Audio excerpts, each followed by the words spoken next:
Hello friends, CTET exam आप सभी का ख़त्म हो चुका है। उसके साथ ही सेकेंड शिफ्ट की जो सीडीपी के क्वेश्चंस हैं उसका यहाँ पे हम डिस्कस करने वाले हैं। सबसे फर्स्ट क्वेश्चन की बात करें तो प्राथमिक कक्षाओं के छात्रों की भ्रांतियों और सहज अनुमान को करना चाहिए। तो यहाँ पर प्राथमिक कक्षाओं के छात्रों की जो भ्रांतियों हैं उन पर ध्यान केंद्रित करना चाहिए और सहज अनुमान को प्रोत्साहित करना चाहिए। इसका राइट आंसर हो जाएगा। वहीं अगर हम नेक्स्ट क्वेश्चन की बात करें तो यहाँ दिया गया है कि निम्नलिखित में से किस में व्यक्ति के हाथ और आंख के तालमेल, संतुलन और शारीरिक निपुणता की क्षमता प्रभावित होती है। तो फ्रेंड्स यहाँ पे कल भी जो है गति समन्वय वैकल्य यानी इससे मिलता जुलता क्वेश्चन आप सभी को देखने के लिए मिला था। तो इसका राइट आंसर ये हो जाएगा। वहीं अगर हम थर्ड नंबर क्वेश्चन की बात करें, थर्ड नंबर क्वेश्चन कहता है कि बच्चों के विकास के बारे में निम्नलिखित में से कौन सा कथन सही है। तो बच्चे का जो विकास होता है वह विकास बहुआयामी और बहुदिशात्मक होता है। ये तो इम्पॉर्टेंट ही था, मैंने बताया भी था और ये क्वेश्चंस पूछा भी गया है फ्रेंड्स।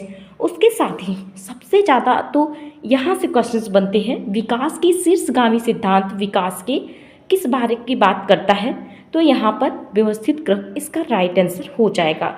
वहीं अगर हम नेक्स्ट क्वेश्चन की बात करें तो स्वलीन क्रम विकास से जूझ रहे बच्चों को पढ़ाने के लिए कौन सा एक प्रभावी रणनीति माना जाएगा। तो इसका राइट आंसर हो जाएगा अनुमानित दिनचर्या बनाए रखना। नेक्स्ट क्वेश्चन की बात कर लेते हैं। नेक्स्ट क्वेश्चन है क्वेश्चन नंबर 6, जिसमें दिया गया है निम्न में कौन प्राथमिक कक्षाओं में छात्रों के लिए प्रामाणिक शिक्षण कार्यों के उदाहरण हैं। तो फ्रेंड्स इसका राइट आंसर होगा अवधारणा को दैनिक जीवन में लागू करना। नेक्स्ट क्वेश्चन है क्वेश्चन नंबर 7, जिसमें दिया गया है कि दूसरों के साथ संवाद न करने की इरादे से खुद से जोर से बात करना बचपन में सामान्य और प्राकृतिक, इसका राइट आंसर हो जाएगा। इसमें बताया गया है कि बच्चे जो होते हैं जो बचपन में वह दूसरों से उतना बातें नहीं करते हैं, खुद से स्वयं से जोर जैसे बचपन में क्या होता है, बच्चियाँ लड़कियाँ जो होती हैं वो खुद से गुड़ियों के साथ खेलती हैं तो खुद से ही बातें करती कि मैं इसके बाल बनाऊंगी, इसको ये करूँगी, यानी अपने से ही बात करती हैं। तो इसे माना गया कि यह सामान्य और प्राकृतिक क्रिया है। ठीक है, नेक्स्ट क्वेश्चन है कि कौन सा एक उदाहरण है जो बच्चों में रचनात्मक खोज के लिए आवश्यक माना जाता है। फ्रेंड्स जहाँ पे रचनात्मक शब्द आ जाता है वहाँ पे आप सभी को समझ लेना चाहिए कि क्वेश्चंस में यहाँ पर क्रिया के बारे में बताया गया है या एक्टिविटीज़ के बारे में। आप किसी व्यक्ति के बजाय किसी वस्तु के परिप्रेक्ष्य में दिए गए पाठ को फिर से कैसे लिखेंगे।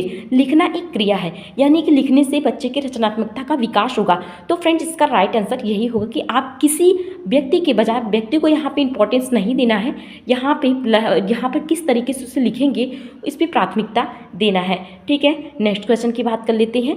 वाइगोत्स्की की जो थ्योरी थी इससे क्वेश्चन सुबह वाले मीटिंग में भी पूछा था, कल 2 शिफ्ट में भी पूछा था और इस वाले मीटिंग में भी क्वेश्चन साफ साफ समीपस्थ विकास का क्षेत्र जेडपीडी में zone of proximal development, ZPD इससे क्वेश्चंस बने हैं। ठीक है, कौशल या ज्ञान का स्तर जो एक छात्र मदद से महारत हासिल करने में सक्षम होता है।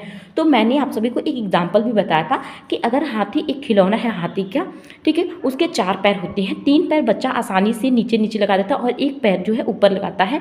बीच वाला भाग जो होता है वही होता है जेडपीडी, जो कि किसी वयस्क की सहायता के द्वारा उसे पूरा किया जाता है। ठीक है, नेक्स्ट क्वेश्चन की बात कर लेते हैं कि रचनात्मक मूल्यांकन मानता है, यहाँ पे रचनात्मकता शब्द फिर से देखने के लिए मिला है, यह मानता है कि मूल्यांकन की प्रक्रिया में शिक्षार्थियों को भी शामिल किया जाना चाहिए। तो राइट आंसर हो जाएगा, क्योंकि यहाँ पर रचनात्मकता शब्द जो है वो बच्चों के अर्थ में ही लिया जा रहा है, यानी कि बच्चे जो है क्रियाशील रहेंगे इससे। ठीक है, नेक्स्ट क्वेश्चन देख लेते हैं कि कौशल का प्रयोग पारस्परिक शिक्षण की प्रक्रिया में सक्रिय रूप से नहीं किया जाता।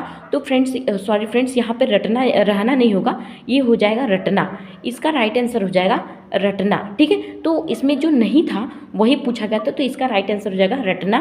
ठीक है, वो टाइपिंग एरर है फ्रेंड्स, उसके लिए क्षमा करिएगा। नेक्स्ट क्वेश्चन है कि निम्न में से कौन सा प्रभावी समस्या समाधान की प्रक्रिया में बाधा डालता है। तो फ्रेंड्स इसका राइट आंसर है अनुक्रिया समुच्चय। ठीक है, उसके साथ ही नेक्स्ट क्वेश्चन देख लेते हैं कि महारथ लक्ष्य उन्मुखीकरण वाले छात्र, ये क्वेश्चन फ्रेंड्स कल भी पूछा था, जो है पूछने का तरीका थोड़ा सा चेंज था। यथार्थवादी सीखने के लक्ष्य जो है निर्धारित करते हैं, यही इसका राइट आंसर हो जाएगा।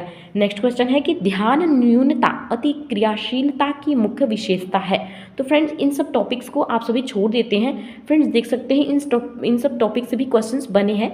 इसका राइट आंसर है आवेग पैटर्न का लगातार सिलसिला।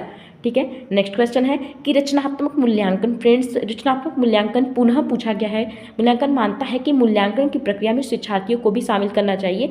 तो फ्रेंड्स ये शायद मैंने रिपीटेड क्वेश्चन ले लिया है।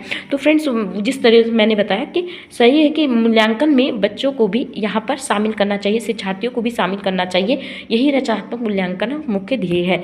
तो फ्रेंड्स यहाँ पर मैंने जो भी क्वेश्चंस लिए हैं वो भी मैंने जो है जो स्टेटमेंट वाले क्वेश्चन थे उन्हें सेलेक्ट नहीं किया, उन्हीं क्वेश्चंस को नहीं लिया है। उसके साथ ही जो भी इंपॉर्टेंट लगा था और देखा कि क्वेश्चंस का लेवल क्या है। कुछ क्वेश्चंस ऐसे भी हैं समावेशी शिक्षा से भी आपके क्वेश्चंस बने हैं, बट वो स्टेटमेंट में थे तो इसलिए मैंने उसको नहीं लिया। टाइपिंग करने में थोड़ा समय लगता मुझे।